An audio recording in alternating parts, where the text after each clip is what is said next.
शुक्रवार का व्रत भगवान शुक्र के साथ साथ संतोषी माता तथा वैभव लक्ष्मी देवी का भी पूजन किया जाता है।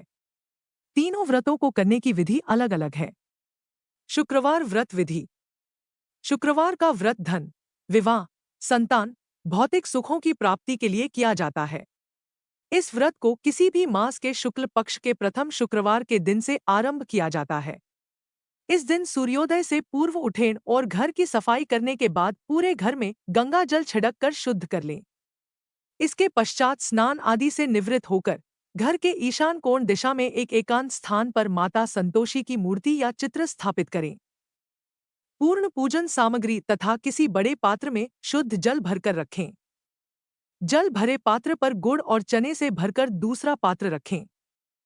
संतोषी माता की विधि विधान से पूजा करें।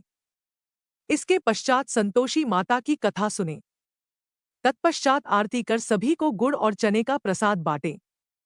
अंत में बड़े पात्र में भरे जल को घर में जगह जगह छिड़क दें तथा शेष जल को तुलसी के पौधे में डाल दें। इसी प्रकार 16 शुक्रवार का नियमित उपवास रखें। अंतिम शुक्रवार को व्रत का विसर्जन करें। विसर्जन के दिन उपरोक्त विधि से संतोषी माता की पूजा कर 8 बालकों को खीर पूरी का भोजन कराएं तथा दक्षिणा व केले का प्रसाद देकर उन्हें विदा करें। अंत में स्वयं भोजन ग्रहण करें। संतोषी माता के व्रत के दिन क्या न करें। इस दिन व्रत करने वाले स्त्री और पुरुष खट्टी चीज का नहीं स्पर्श करें और नहीं खाएं। गुड़ और चने का प्रसाद स्वयं भी अवश्य खाना चाहिए। भोजन में कोई खट्टी चीज, अचार और खट्टा फल नहीं खाना चाहिए। व्रत करने वाले के परिवार के लोग भी उस दिन कोई खट्टी चीज नहीं खाएं। शुक्रवार व्रत कथा। एक बुढ़िया थी। उसका एक ही पुत्र था। बुढ़िया पुत्र के विवाह के बाद बहू से घर के सारे काम करवाती, परंतु उसे ठीक से खाना नहीं देती थी। यह सब लड़का देखता पर माँ से कुछ भी नहीं कह पाता। बहू दिन भर काम में लगी रहती। उपले थापती, रोटी रसोई करती, बर्तन साफ करती, कपड़े धोती और इसी में उसका सारा समय बीत जाता। काफी सोच विचार कर एक दिन लड़का माँ से बोला, माँ, मैं परदेश जा रहा हूँ। माँ को बेटे की बात पसंद आ गई तथा उसे जाने की आज्ञा दे दी। इसके बाद वह अपनी पत्नी के पास जाकर बोला, मैं परदेश जा रहा हूँ, अपनी कुछ निशानी दे दे। बहू बोली, मेरे पास तो निशानी देने योग्य कुछ भी नहीं है। यह कहकर वह पति के चरणों में गिरकर रोने लगी। इससे पति के जूतों पर गोबर से सने हाथों से छाप बन गई। पुत्र के जाने बाद सास के अत्याचार बढ़ते गए। एक दिन बहू दुखी हो मंदिर चली गई। वहां उसने देखा कि बहुत सी स्त्रियां पूजा कर रही थी। उसने स्त्रियों से व्रत के बारे में जानकारी ली तो वे बोली कि हम संतोषी माता का व्रत कर रही हैं। इससे सभी प्रकार के कष्टों का नाश होता है।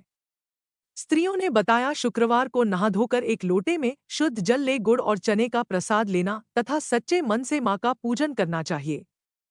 खटाई भूल कर भी मत खाना और न ही किसी को देना। एक वक्त भोजन करना। व्रत विधान सुनकर अब वह प्रति शुक्रवार को संयम से व्रत करने लगी। माता की कृपा से कुछ दिनों के बाद पति का पत्र आया। कुछ दिनों बाद पैसा भी आ गया। उसने प्रसन्न मन से फिर व्रत किया तथा मंदिर में जा अन्य स्त्रियों से बोली, संतोषी माँ की कृपा से हमें पति का पत्र तथा रुपया आया है। अन्य सभी स्त्रियां भी श्रद्धा से व्रत करने लगी। बहू ने कहा, हे माँ, जब मेरा पति घर आ जाएगा तो मैं तुम्हारे व्रत का उद्यापन करूंगी। अब एक रात संतोषी माँ ने उसके पति को स्वप्न दिया और कहा कि तुम अपने घर क्यों नहीं जाते? तो वह कहने लगा, सेठ का सारा सामान अभी बिका नहीं, रुपया भी अभी नहीं आया है। उसने सेठ को स्वप्न की सारी बात कही तथा घर जाने की इजाजत मांगी, पर सेठ ने इनकार कर दिया।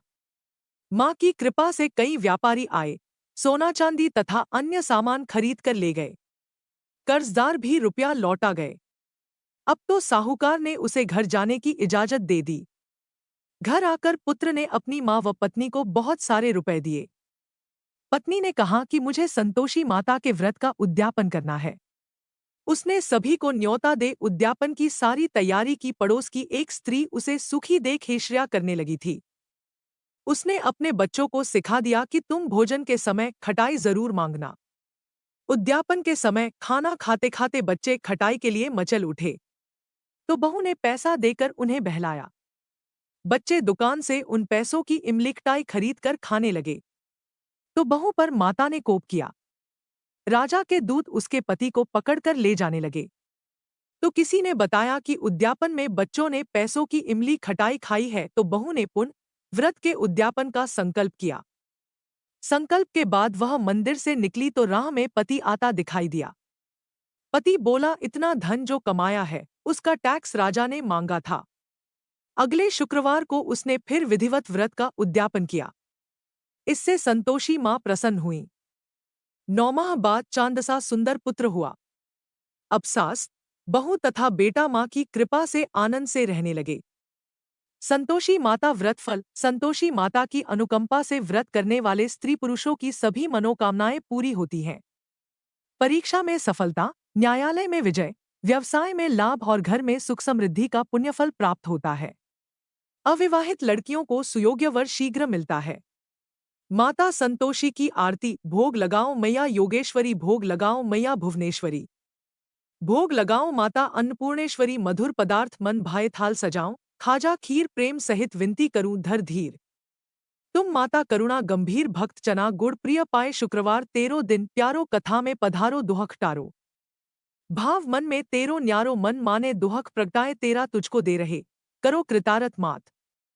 भोग लग मां कर कृपा कर परिपूरन काज करो, क्षमा मेरी भूल को तुम हो मां, सर्वज्ञ सब विधि अर्पित मात हूँ।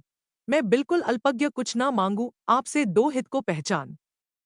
मां संतोषी आप हैं, दया स्नेह की खान, बोलो संतोषी माता की जय।